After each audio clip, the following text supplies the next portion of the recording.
Bismillahirrahmanirrahim. Rabbi zidni ilma. My dear students, I am Shahzad Waheed, and we have started chapter number 14, and we have started our lecture with the most beautiful dua of the Holy Prophet regarding the knowledge. और आज हम जिस चीज़ का knowledge लेने वाले हैं वो है हमारी ब्लड वेसल्स, राइट। बहुत सी बातें आप लोगों को पहले से पता हैं, बहुत सी बातें ज़ाहिर है नए लेवल पे आप लोगों के लिए ऐड होंगी। आए हम इन पुरानी बातों को रिवाइज करने के लिए और नई बातों को सीखने के लिए वाइट बोर्ड पर मूव करते हैं। Hi my dear future doctors, we have already made the necessary requirements for this topic और उसको हम लोग इन्हीं पैराए में इन तीनों चीज़ों को पढ़ेंगे, अपनी आर्टरी को भी, वेन को भी और कैपिलरी को भी। आप लोगों की बुक मुबारक में एक अदद टेबल की फॉर्म में गिवन है, लेकिन उससे पहले भी कुछ डिटेल्स हैं। हमने उन तमाम की तमाम डिटेल्स को एक टेबुलर फॉर्म में कंपैरेटिव वे में आप लोगों के सामने रख देना है, राइट। और जैसे मैं हमेशा बोलता हूँ कि आप जब क्वेश्चन अटेम्प्ट करें तो आप सबसे पहले ये देखें कि आपका ये नंबर, आपका ये क्वेश्चन कितने मार्क्स का है। Keeping in view the marks, right, आप अपने क्वेश्चन की लेंथ को एडजस्ट करें, राइट। ये नहीं है कि आपसे 2 बार क्वेश्चन पूछा तो हम 2 पेजेस लिखने बैठ जाएंगे, या हमें 7 बार क्वेश्चन पूछा तो हम उसके लिए 1.5 पेज लिख देंगे। सो बी फोकस्ड कि हमें कितने नंबर के क्वेश्चन पूछे जा रहे हैं और उसके अंदर हमने कितना आंसर लिखना है। But as far as we are concerned, we have to give you the maximum knowledge and in the, you can say, borders of the book, right? So let's move to the topic. First of all, arteries, and then in the second you can say column we shall discuss vein, and in the last column we shall discuss nothing other than capillaries. So यही आपको पता है कि close circulatory system में 3 types की क्या होती हैं blood vessels.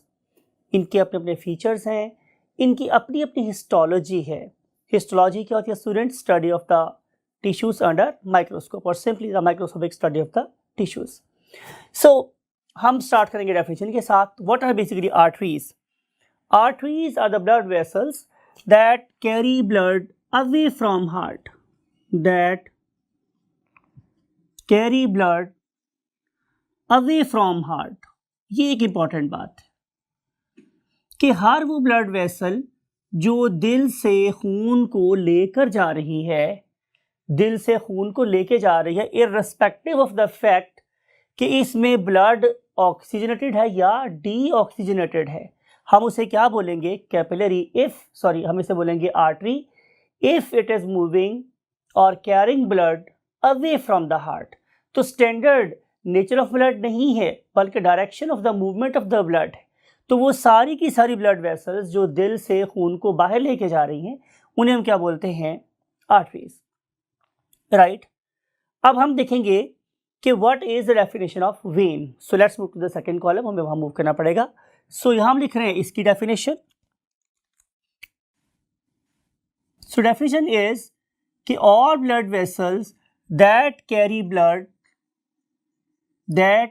Blood towards heart, जो ब्लड को हार्ट की तरफ लेके आएंगी उन्हें हम लोग क्या बोलेंगे? Veins, irrespective of the nature of blood. हमें ये नहीं देखना है, राइट, कि ब्लड की नेचर क्या है, प्योर है या impure, but simple standard is कि they should carry blood towards the heart. Then we shall discuss a third type of vessel that is called as capillary, and we have to move to the next column. जाहिर में 3 column में board को divide कर रखा है और इसके लिहाज से हम लोग क्या लिखेंगे? द डेफिनेशन मेरे पास क्या होती है कि वो वाली blood vessels lying at the junction of arteries and veins, definitely इनकी स्मॉलर डिवीजन की बात हो रही है। हम आर्ट्रियोल्स और वेन्यूल्स की बात करेंगे, लेकिन कहने का मकसद ये है कि ये वाली ब्लड वेसल्स आर्टरीज और वेन की जंक्शन पे प्रेजेंट होती हैं, right. And now we want to discuss the second parameter of what this topic, and second parameter is the lumen, because कि हम इसी चीज़ को अंडरस्टैंड करते हुए, इसी चीज़ को मद्देनजर रखते हुए क्या देखेंगे कि हमारी कौन सी ब्लड वेसल किस तरह की है। So let's move to the very first column again. Look at this. अगर मैं आर्टरीज के लूमन की बात करूं, लुक एट दिस इमेज। अगर आप इस इमेज को देख रहे हैं तो आपको नजर आ रहा है कि यहाँ पे जो लूमन है, लूमन क्या होता है? सुराख, अंदरूनी diameter, internal diameter of any blood vessel, of any tube, right, something like it. अगर मैं इस कैप की बात कर रहा हूँ तो एक तो एक्सटर्नल डायमीटर है इसका, जिसको जहाँ से इसको मैंने बाहर से पकड़ा हुआ है, लेकिन एक इंटरनल डायमीटर भी है यहाँ से लेके यहाँ तक, right, it is internal diameter. So that very internal diameter is called as lumen. तो आप देखेंगे कि जो आर्टरीज हैं they have got a very narrow lumen, very narrow lumen. अगर मैं किसी कंपैरेटिव वे में आपको ये बात बताना चाहूँ तो आपको पता चलेगा कि वो वाली ब्लड वेसल्स कि जिनका अपने साइज के एतबार से सबसे छोटा लूमन है वो आर्टरीज हैं। कोई बंदा आपसे पूछ ले कि ऐसा क्यों है तो आप बताएंगे because they have got the maximum thick musculature. तो आप प्लस लिखेंगे, they have maximum thick musculature, right. तो सबसे ज़्यादा थिक मसल्स इसी के होते हैं, सबसे ज़्यादा थिक वॉल्स इसी की होती हैं। कोई बंदा आपसे इसकी लॉजिक पूछे, भाई हमारी कैप आर्टरीज के जो वॉल्स हैं वो इतनी ज़्यादा थिक क्यों है, तो आप बताएंगे भाई इसके पीछे तो एक बहुत ही पावरफुल किस्म का पंप लगा हुआ है, that is called as heart. और अगर मेरी आर्टरीज की वॉल्स की स्ट्रेंथ कार्डिक प्रेशर से कम होगी तो डेफिनेटली मेरी ये वाली ब्लड वेसल बर्स्ट हो जाएंगी। तो अगर मैं चाहता हूँ कि ये वाली ब्लड वेसल्स बर्स्ट होने से बच जाएं तो मुझे इस पर्टिकुलर वॉल, इस पर्टिकुलर पाइप, इस पर्टिकुलर वेसल की वॉल्स को विद स्टैंड एबल होना चाहिए to the force of the heart. तो इस लिहाज से इस पर्टिकुलर ब्लड वेसल की मस्कुलेचर क्या होती है? मैक्सिमम थिक होती है, राइट। उसकी इस बात अगर मैं मूव करता हूँ टूवर्ड्स द वेन तो आप लोग बताएंगे कि अगर मैं इनके लूमन की बात करूं तो देयर लूमन इज वाइडर। इनका लूमन कैसा है? Wider. They have what? A thin musculature. इनका जो मस्कुलेचर है it is very thin, right. But remember, आप इस इमेज को देखें तो आपको नजर आ रहा है कि इस इमेज में हम आर्टरीज और वेन के लूमन्स को कंपेयर कर रहे हैं, और इस वक्त लुक एट दिस ब्लिंक कि हम कंपेयर कर रहे हैं thickness of the artery and when को। तो आपको नजर आ रहा है कि वेन की थिकनेस कम है और आर्टरी थिकनेस ज़्यादा है, और लूमन को देखें तो आर्टरी का लूमन छोटा है और वेन का लूमन बड़ा है। इसकी निस्बत अगर हम कंपेयर करें कि इसको लूमन ऑफ कैपिलरी को, तो फिर दे have got the widest lumen. सबसे ज़्यादा जो चौड़ा लूमन है वो किसका होता है मेरे पास? कैपिलरी का। याद रखिए बड़ी बात है, मैं इसको डिस्कस कर रहा हूँ with respect to its musculature, right. तो इसके साइडों पे तो थिकनेस है ही नहीं, उसके लिहाज से इसका लूमन सबसे ज़्यादा बड़ा है। Per unit area, per unit surface area सबसे ज़्यादा लूमन इसका होता है। और जब अगली बात आप देखनी है ये कि they don't have any musculature, don't have any musculature, don't have any musculature। Plus आपने एक बात और लिखनी है कि they are just one cell thick। ये आपको पता है, आपने ग्रेड 9 10 में पढ़ के आए होंगे कि ये वन सेल थिकनेस जो है यही इसे सूटेबल बनाती है for the exchange of what? Materials, right. Now we want to move to the again first column, और आपको नजर आ रहा है कि हम डिस्कस करेंगे नंबर ऑफ लेयर्स को। यानी कि अगर मैं किसी एक आर्टरी के लूमन को देखूं और आर्टरी की वॉल्स को देखूं तो ये कंसिस्ट करती हैं 3 लेयर्स पे। नाम लिखते हैं लेयर्स का। नंबर 1 इज ट्यूनिका मतलब लेयर, ट्यूनिका एक्सटर्ना, ये उसका सबसे बाहर वाली लेयर है, और ये वाली लेयर इस पर्टिकुलर ब्लड वेसल को अपनी बॉडी से अटैच होने में हेल्प करती है, it is kind of connective tissue, right. तो फिर मैं इसे एक और नाम भी देता हूँ, and that why name is called as tunica adventitia, tunica externa और ट्यूनिका एडवेंटिशिया। ये है नाम जो हम इस्तेमाल करते हैं for the outer most layer of artery. Then the second layer is called as tunica media. Second layer is called as what? Tunica media, right? और इस tunica media के अंदर further दो चीजें आती हैं. One of them is called as elastic layer. tunica elastica भी बोलते हैं इसे बहुत सी बुक्स. और उसके बाद है tunica muscularis और simple muscular layer, right? तो ये जो ट्यूनिका मीडिया है ये दो पार्ट्स में डिवाइडेड है. हम कंपेयर करके देख रहे हैं, इस डायग्राम में आप देख रहे हैं कि इसकी इलास्टिक लेयर वेन की इलास्टिक लेयर से ज़्यादा थिक है और इसकी मस्कुलर लेयर भी वेन से ज़्यादा थिक है. इस मसल का बड़ा होना डेफिनेटली बहुत बड़ी ब्लेसिंग है, लेकिन हम एंड पे जाके देखेंगे कि इसका ज़रूरत से ज़्यादा बड़ा हो जाना एक डिसऑर्डर भी है, राइट. अब हम चल रहे हैं लास्ट लेयर की तरफ जिसका नाम है ट्यूनिका इंटरना, ट्यूनिका इंटरना, और हम इसे एक और नाम भी देते हैं ट्यूनिका इंटीमा, राइट.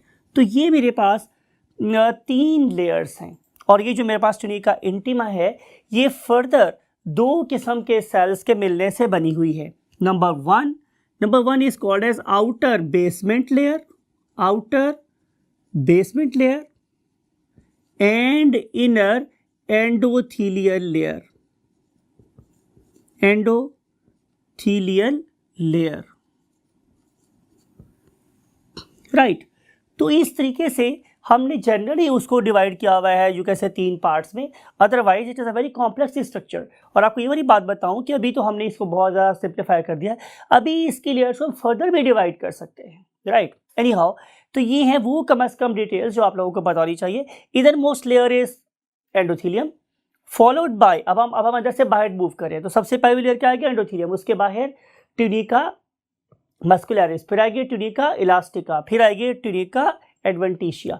तो ये है वो लेयर जो यहाँ पे प्रेजेंट होती है. अगर कोई बंदा आपसे ये पूछे कि जनाब वेन्स के अंदर कौन सी लेयर हैं तो आप लोग क्या बताएंगे, let's move to next column. तो आप ये बताएंगे कि हमारी वेन्स में again number of layers they are the same, वो बिल्कुल सेम है. कितनी? 3. वही 3 लेयर जो वहाँ थी वही यहाँ है. अगर नाम यहाँ चाहते हैं तो बाकी की जरूरत तो वैसे है नहीं. यू नो ट्यूनिका एडवेंटिशिया है, फिर मेरे पास ट्यूनिका मीडिया है और फिर मेरे पास ट्यूनिका इंटरना और इंटीमा है. यही 3 लेयर्स यहाँ पर भी है, लेकिन इसमें जो सबसे अहम या सिग्निफिकेंट डिफरेंस है that is lying in the tunica media, right. इस ट्यूनिका मीडिया की वजह से इसकी ट्यूनिका मस्कुलरिस और ट्यूनिका इलास्टिका, ट्यूनिका मस्कुलरिस और tunica elastica both are what? Smaller, or more appropriately you can use the word thinner as compared to what? Artery, right. और बाकी जो ट्यूनिका एक्सटर्ना है या एडवेंटिशिया है और ट्यूनिका इंटीमा है इन दोनों के अंदर कोई डिफरेंस नहीं है, राइट. अगर आपको माय डियर स्टूडेंट्स आप ट्यूनिका का वर्ड मुश्किल लग रहा है तो आप सिर्फ क्या बोल सकते हैं, layer, internal layer, external layer और मस्कुलर लेयर, इलास्टिक लेयर. कुछ ना कुछ लिखने से बेहतर है कि आप कुछ लिखें, right. So outer most layer is external layer, दरमियानी लेयर का नाम है मिडल लेयर और दवाई लेयर का नाम क्या है, इंटरनल लेयर. और फिर आगे बाहर उसके नाम नेम्स और उसकी कंपोजिशन आपको याद करना पड़ेगी. As far as the capillaries are concern you know very well कि देयर इज नो मस्कुलेचर. जैसे मैं लिख चुका हूँ पहले से, कोई मस्कुलेचर नहीं है, तो इस लिहाज से इस टॉपिक को यहाँ पे डिस्कस करने की कोई लॉजिक ही नहीं बनती. So let's move to the very first column.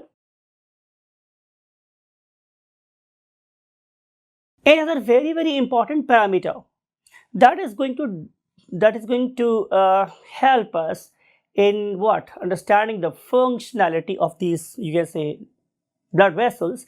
Plus, moreover, this particular structure enable us to find whether it is a artery और वेन। आप मुझे सोच के बताएं कि अगर हम किसी टिश्यू को नॉन स्टॉप ब्लड सप्लाई देना चाहते हैं तो आपके ख्याल में उसके रास्ते में ऑब्स्ट्रक्शन होनी चाहिए? तो आप फ़ौरन कहेंगे बिल्कुल नहीं सर, होनी नहीं चाहिए। तो वेल्व जो हैं वो तो बेसिकली एक किस्म की रुकावट हैं और वो तो डायरेक्ट करते हैं ब्लड को, राइट। लेकिन हम क्या चाह रहे हैं कि वो ब्लड जो हमारे दिल से निकले वो सीधा सीधा जाके मेरे टिश्यूज़ पे असर करे। तो इसलिए आपने ये बात याद रखनी है कि there is no valve in arteries, no valve at all, no valve in arteries. तो आर्टरीज के अंदर कोई वेल्व नहीं होता। लेकिन आप लोगों को एक टिप बता रहा हूँ और मैं मूव कर रहा हूँ next column of the board पे कि जो मेरी आर्टरीज हैं, सॉरी जो मेरी वेन्स हैं, basically they have got the valves. तो valves are present, valves are present, important बात है। इसको आप ब्लॉक करें, स्टार लगाएं और ये याद रखें कि सर ने ये सेंटर वाले बोर्ड में लिखा था और सेंटर वाले बोर्ड में वेन्स के बारे में बात हुई थी। प्लस एक तोहफा मेरा आपकी तरफ और वो ये कि V फॉर वेन और V फॉर वेल्व्स, कि valves are present only in veins, right. ये बात समझ आ गई आपको? और एक बात आपको मैंने और बतानी है, वो बात ये है कि veins always open towards heart, ठीक है। That open towards heart, it is important. यानी कि देखिए कि एक वो वाली वेन जो आप लोगों के ब्रेन में से, आप लोगों की बाजुओं में से ब्लड को डायरेक्ट कर रही है टूवर्ड्स द हार्ट, तो इसके वेल्व्स की डायरेक्शन कैसी होगी? टूवर्ड्स द अर्थ, वो ज़मीन की तरफ खुल रहे होंगे because heart is lying in the bottom side. लेकिन वो वाली वेन्स जो आप लोगों की लेग्स में प्रेजेंट है, आप लोगों के टमी में प्रेजेंट है, and they are gathering blood from you can say kidneys and pancreas and liver and that blah blah blah blah. So they do have valves, but these particular valves are opening towards the heart or in opposite direction towards the gravity. तो gravity का कोई role नहीं है इसके अंदर। यहाँ पर जो रोल है बेसिकली वो है कि हमने ब्लड को किस तरफ भेजना है, दिल की तरफ। तो जितने भी वेल्व्स हैं वो सारे दिल की तरफ ही खुलते हैं। खून का हर रास्ता दिल की गलियों से गुजरता है, दिल की गलियों से गुजर के जाता है, ठीक है। तो it always open towards the heart. और अगर हम बात करें कैपिलरीज की तो there is no valve at all. तो इस वाले केस में यहाँ पर अगर मैं वेल्व्स की बात करूँगा तो अब लिखेंगे नो वेल्व। यहाँ तो आपको याद है ना कि यहाँ ब्लड प्रेशर इतना स्लो हो जाता है कि यहाँ तो वेल्व्स लगाने की लॉजिक ही खत्म हो जाती है। To study next attribute, again move to the very first column of the board. Now एक और इंपॉर्टेंट बात जो आपको बतानी है या आप लोग बुक में स्टडी गिवन है आप लोगों की, कि वो है वेलोसिटी। अगर आप लोग अपने ब्लड की स्पीड को देखें तो यहाँ पे स्पीड बहुत ज़्यादा होती है, कॉमन सेंस। अभी उसके भी पीछे तो पंप लगा हुआ है। पंप कौन सा है? Marvellous muscular chambers of the heart known as the ventricles, and these ventricles are literally applying a huge torque, huge force on this blood. So blood pressure will be very high, blood velocity will be very high.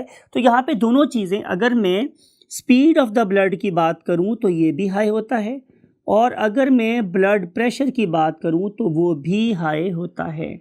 और आपको ये बात पता है कि आम हालात में हमारा blood pressure 80 millimetre of mercury से लेकर 130 मिलीमीटर ऑफ मरकरी तक नॉर्मल कंसिडर किया जाता है, right.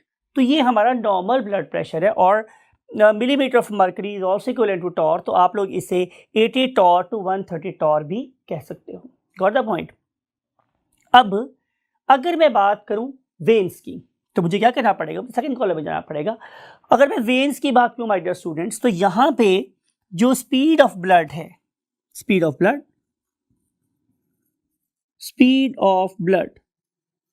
it is slow. Reasons are two. Number one, reason मेरे पास ये है कि अब इसके पीछे कोई पंप नहीं बचा, तो जितनी भी फोर्स आएगी वो कैपिलरी से कैपिलरी के बाद एक्सचेंज होने वाले ब्लड की कॉन्टिन्यूस बैक पुश से आ रही। तो एक सिग्निफिकेंट किस्म का, बड़ा पावरफुल किस्म का पंप हमारे पास नहीं है, राइट। तो speed of blood logically low होनी चाहिए।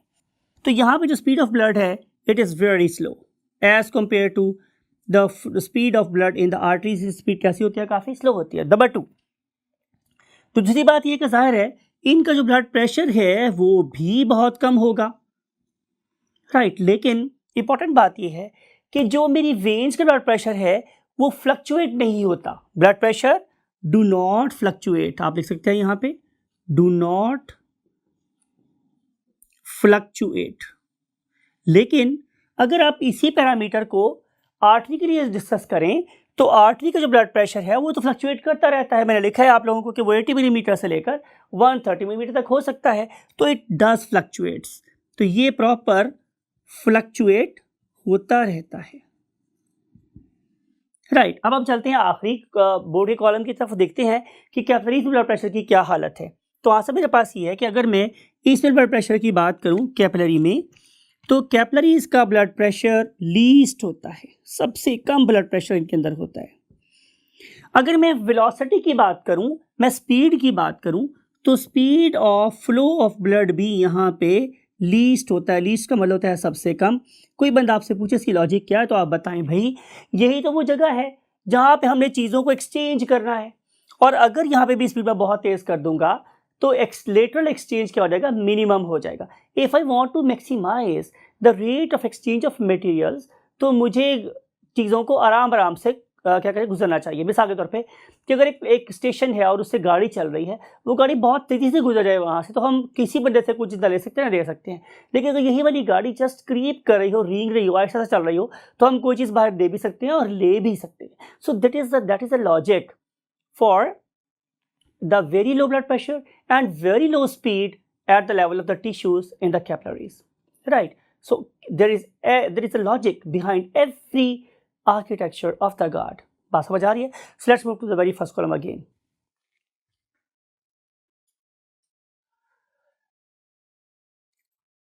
हमारी आर्टरीज क्या क्या रोल प्ले कर रही हैं, तो उसके लिए हम एक लिस्ट बनाते हैं। सबसे पहले यू नो कि ये सप्लाई करती हैं pure blood to the tissues, supply oxygen और supply blood. Most of the time you know very well, most of the time जो हमारी आर्टरीज हैं they have what, pure blood, so supply oxygen to the tissues, ये उनका पहला काम है, ठीक है। दूसरा काम मेरे स्टूडेंट्स क्या है कि इन पर्टिकुलर ब्लड वेसल्स में, मीन्स आर्टरीज में सबसे ज़्यादा थिक मस्कुलेचर है, आपको पता है। इसका मतलब यह कि इसमें जो अमाउंट ऑफ मसल्स है वो मैक्सिमम है। So these particular blood vessels they are capable of showing response something like vasodilation and vasoconstriction up to the maximum, ठीक है। तो ये क्या शो कर रही हैं, ये दो फीचर्स शो करती हैं इसी वजह से कि नंबर 1 कि they show vasodilation and number 2 is vasoconstriction. जब मैं बात करता हूँ वेजोडाइलेशन की, तो इसका मतलब मेरे पास ये है कि यहाँ पे ब्लड वेसल्स का डायमीटर बड़ा हो गया है। और जब मैं बात कर रहा हूँ वेजो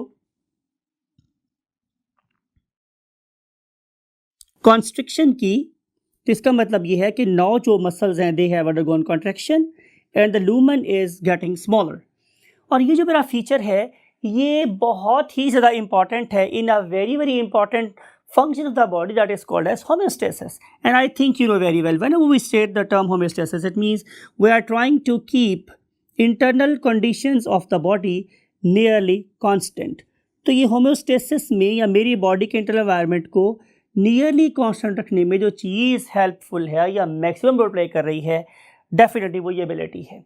particularly it is very very important for the very very important component of homeostasis that is called as thermoregulation. That is called as what? Thermoregulation. आप चैप्टर नंबर 1 पढ़ेंगे सेकेंड बुक का, mean chapter number 15 of the whole biology syllabus, तो you will see the role of vasoconstriction and vasodilation with reference to the cutaneous arteries, right. तो यहाँ पे इसका बहुत ही इंपॉर्टेंट रोल है।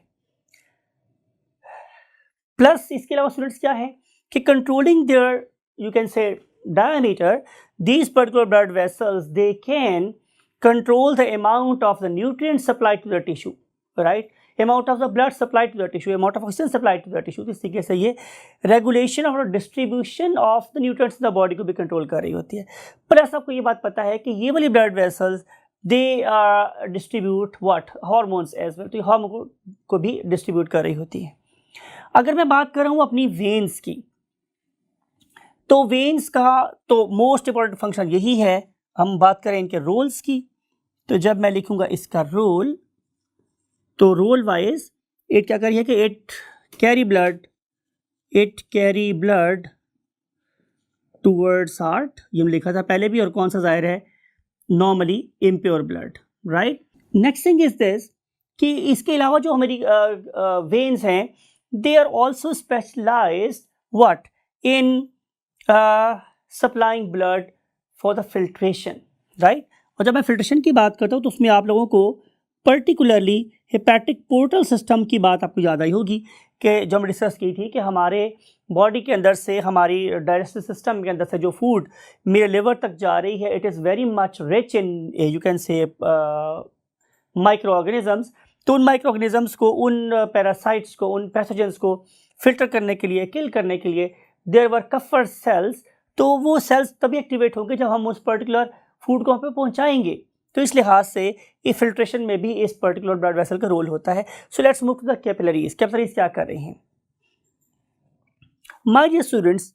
कैपिलरीज की मेरे पास 3 डिफरेंट टाइप्स होती हैं, और इन डिफरेंट टाइप्स की बेस के ऊपर इनका फंक्शन डिसाइड होता है, राइट. तो इस लिहाज से हम अपनी कैपिलरीज को 3 डिफरेंट टाइप्स में डिवाइड कर रहे हैं. कैपिलरीज की बात कर रहा हूँ. एक मेरे पास वो वाली कैपिलरीज हैं कि जिनके अंदर there are no intercellular space, right. तो ये हमारे पास सिंपल कैपिलरीज कहलाती, सिंपल कैपिलरीज. और अगर आप देखिए तो इनके सेल्स में कोई भी स्पेस नहीं है, और they are not you can say actively involve in exchanges something like. मैं इन कैपिलरीज ऐसी बिल्कुल नहीं है कि जो मेरे ब्रेन में काम कर रही हैं, जो मेरे लिवर में काम कर रही हैं, जो कि मेरे किडनीज में काम कर रही हैं. ऐसी कैविटीज़ यहाँ पे नहीं होती, राइट. तो ये मेरे पास सिंपल किस्म की कैपिलरीज होती हैं. फिर इसके अलावा मेरे पास ऐसी कैपिलरीज भी होती है कि जिन्हें हम लोग नाम देते हैं फेनिस्ट्रेटेड कैपिलरीज, राइट. यानी कि उनके अंदर स्पेसिफिक किस्म के होल्स होते हैं, and that very hole is called as fenestra, right. एक को मैं बोलता हूँ फेनिस्ट्रम, तो फेनेस्ट्रम, राइट. और प्लूरल क्या होता है मेरे पास? फेनेस्ट्रा. तो अगर फेनेस्ट्रा प्रेजेंट होंगे, लीक चैनल्स प्रेजेंट होंगे, तो फिर यहाँ पे जो एक्सचेंज है वो बहुत ज़्यादा तेज़ हो जाएगा. और इसकी जो बेस्ट एग्जांपल है वो आप लोगों का लिवर है, और क्या है मेरे पास? किडनीज है, राइट.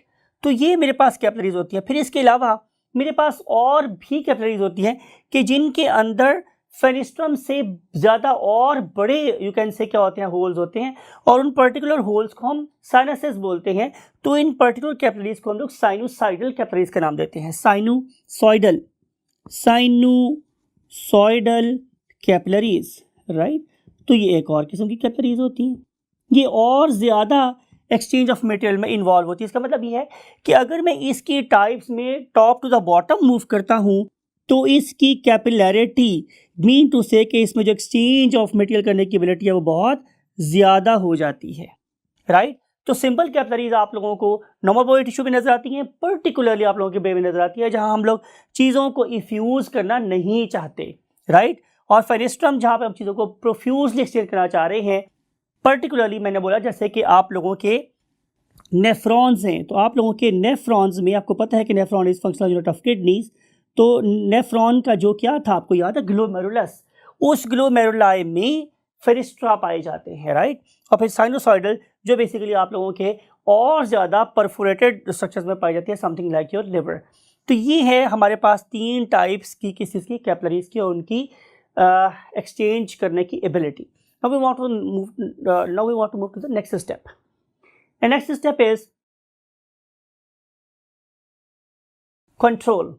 हमारी आर्टरीज किस तरीके से कंट्रोल होती हैं, तो आपने याद रखना है कि हमारी जो आर्टरीज हैं they are basically under the control of autonomic nervous system. इसके अलावा इनके ऊपर हमारे एंडोक्रीन ग्लैंड का रोल भी है, राइट। बहुत से ऐसे ग्लैंड है, something like adrenaline and noradrenaline, they have got an effect on the diameter of the blood vessels, right?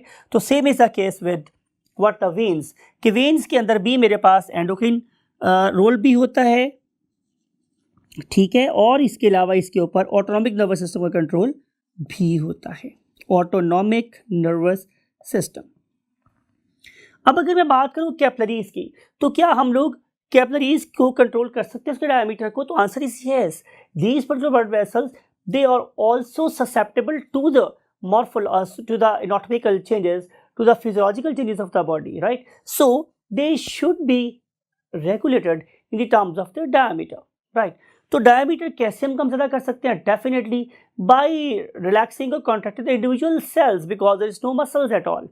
तो इस पर्टिकुलर काम के लिए क्या है कि इस पर्टिकुलर कैपिलरी बेड से पहले एक प्री कैपिलरी क्या होता है, वेल्व लगे होते हैं। तो हम इन पर्टिकुलर प्री कैपिलरी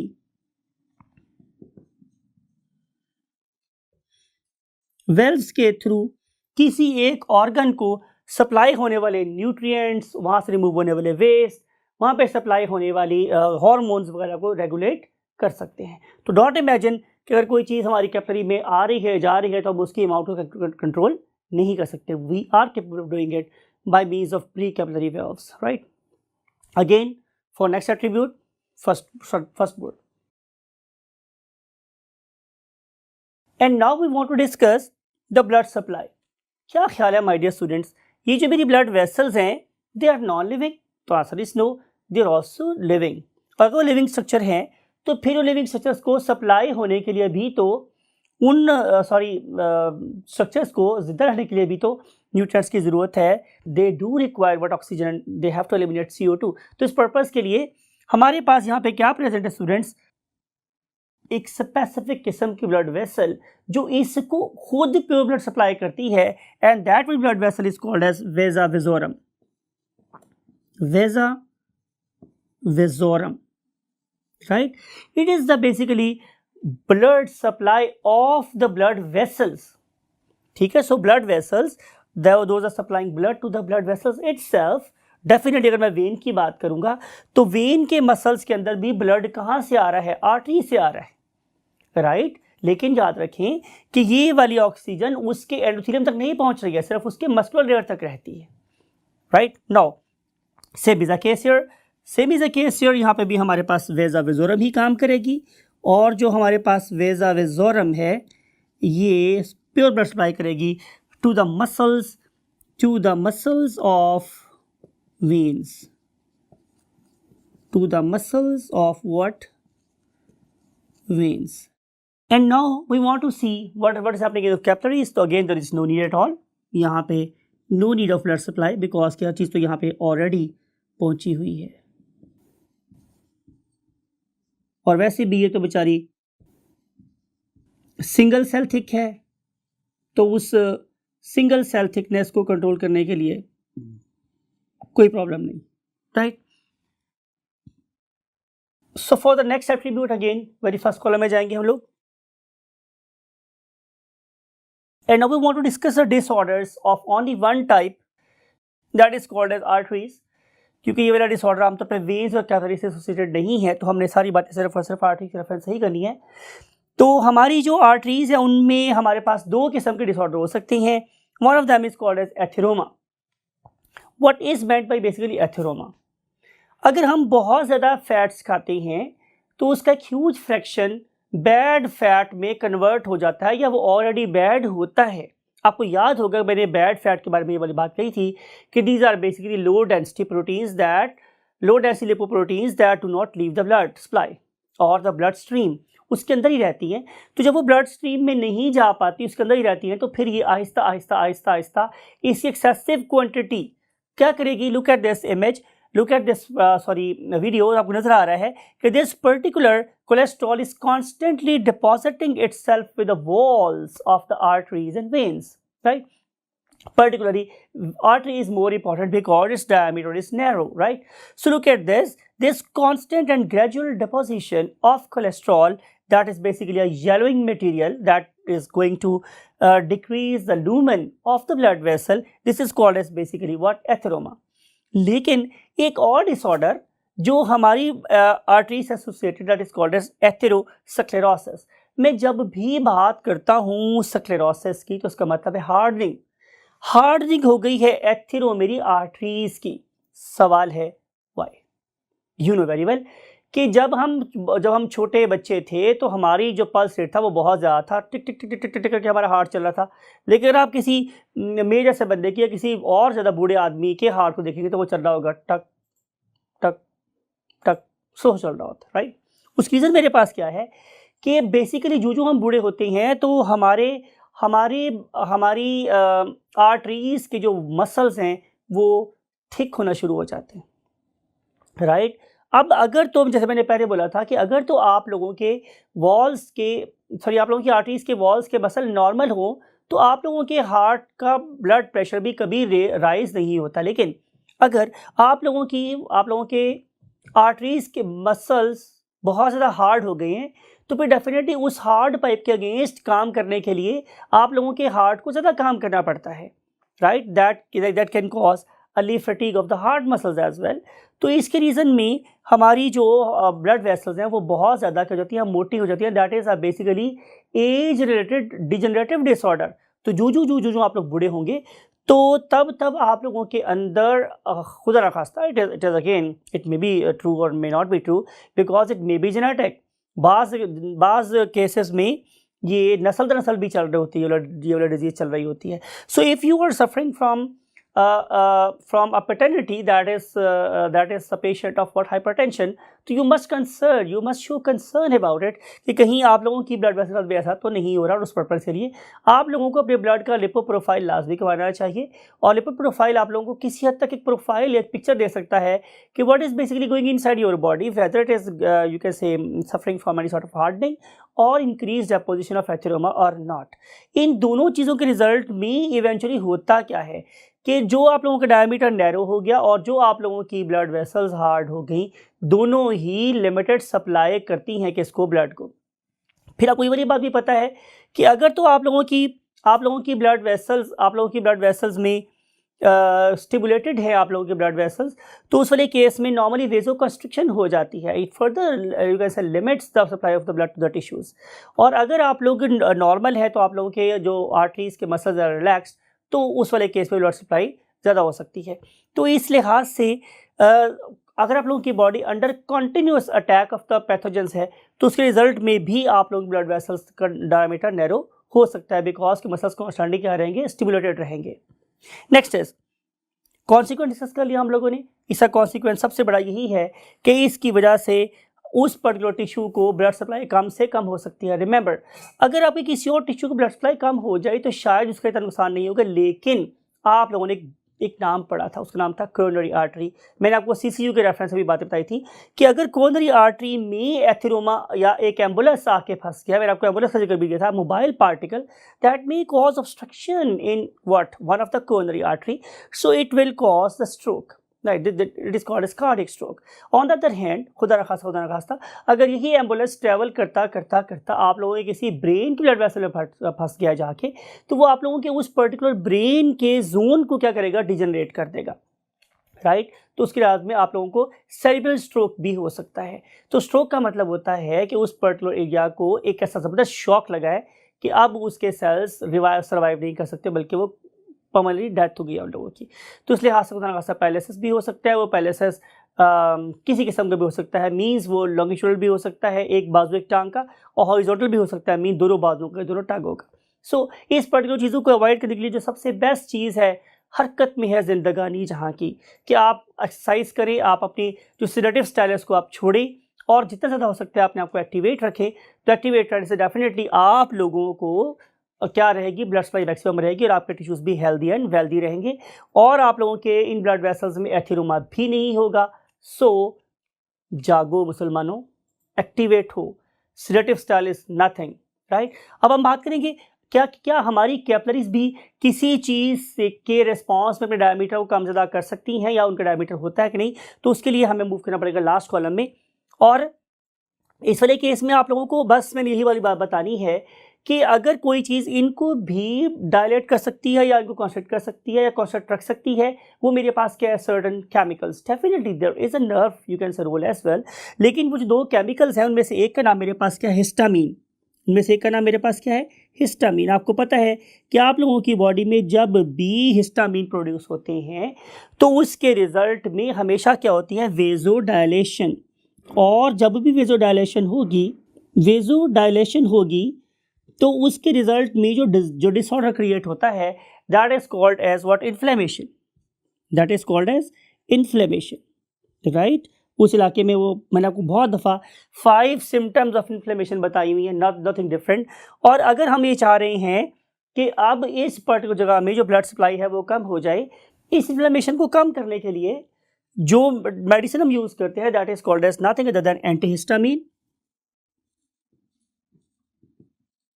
और एंटीहिस्टामीन जो मेडिसिन होती हैं वो बेसिकली क्या होती हैं, वेजो कॉन्स्ट्रिक्टर होती हैं। They cause vasoconstriction. और जब हम वेजो कॉन्स्ट्रिक्शन देंगे तो आपको पता है कि आमतौर पर इसके लिए हम टॉपिकल स्टेरॉइड भी यूज़ कर सकते हैं, खासतौर पे स्किन के डिजीज़ के लिए। तो उस टाइम पे फौरी तौर पे जो हमारी ब्लड वेसल्स हैं, हमारी कैपिलरीज नैरो हो जाती हैं और उस जगह से जादुई लिहाज से भी नज़र आता है कि फौरी तौर पे रेडनेस ख़त्म हो गई है। It is that particular steroid, topical steroid is basically doing nothing other than the vasoconstriction, right. तो इस लिहाज से ये है हमारे यहाँ पे रोल। और आज के हम करेंगे आखिरी बात, वो ये है कि अगर हमारी ब्लड वेसल्स, जिन्हें हम क्या बोलते हैं आर्टरीज, उनकी देखा जाए तो उनके पीछे एक बहुत स्ट्रॉन्ग पंप लगा हुआ था, लेकिन हमारी जो वेन्स हैं, veins, right, they don't have any you can से apparatus, any pump at the back. तो उस पर्टिकुलर चीज़ को ओवरकम करने के लिए, राइट, अल्लाह रब्बुल इज़्ज़त ने क्या किया हुआ है, look at these, you can look at this particular column that is basically for veins. तो आपको क्या नजर आ रहा है कि अल्लाह रब्बुल इज़्ज़त ने इन पर्टिकुलर वेन्स की एक्टिविटी को असिस्ट करने के लिए वे क्या दिए हुए हैं, स्केलेटल मसल्स दिए हुए, राइट। ये वाले skeletal muscles, look at this particular image, आपको नजर आ रहा है। So look at this particular image, आपको हम दिखा रहे हैं कि कैसे एक vein, it is basically being assisted in its work through the skeletal muscles, right. अब ये जो स्केलेटल मसल्स हैं, they are basically milking the veins. आपको पता है दूध जब हम धो रहे होते हैं तो कैसे हम लोग उस पर्टिकुलर यू कैन से दूध को मूव करते हैं from the top to the bottom, right. तो same is the case here. यहाँ पे जो ब्लड वेसल के अराउंड मसल्स हैं, they are basically squeezing the blood in upward direction.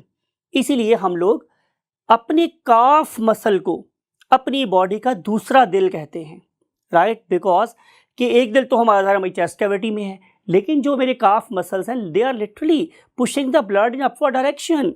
तो it can be considered as the second heart of the body. अब आप ये देखें कि जो हमारी ख़वातीन हैं, हमारी मोहतरमाएँ हैं, they are using the heel shoes.